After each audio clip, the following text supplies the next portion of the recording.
Jill wrote to us saying, "I've always heard about microbeads in face wash, and now I see that they've been banned in the United States. Why, and is it because they're dangerous?" Good question. Let's first talk about what microbeads are and work from there. Microbeads are basically tiny plastic beads that are commonly used in things like soap and toothpaste as an abrasive.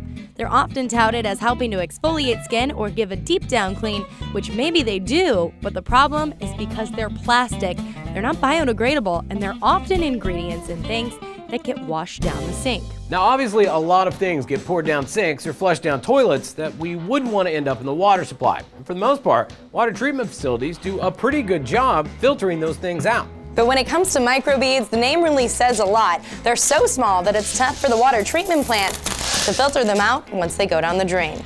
That's not the only reason they end up in the water supply. I'm Andy Clements. I'm the Assistant Director of Public Works and Transportation. Andy says there are other properties in microbeads that make them tough to catch before they go back into our streams and rivers. Some objects, they may sink or they may float, they'll bind up with other solids. And so again, if the physical characteristics of the object are such that they don't bind up, and they're going to pass through. So, meaning they start small and they stay small. So why does it matter whether they make it into the water supply? we're all part of a whole. So Missouri, here in St. Joe, we discharge into the Missouri River. And so that affects aquatic life in the Missouri River. Missouri River joins with the Mississippi, and then it discharges into the Gulf of Mexico. They never biodegrade, they can soak up toxic chemicals, and they often get eaten by fish. And guess who eats fish?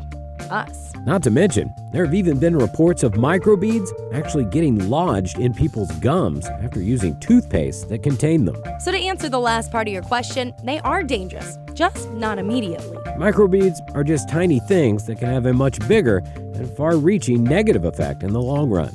Yeah, it's really kind of sounds like Lion King, but it's a circle of life. And that's the deal with microbeads.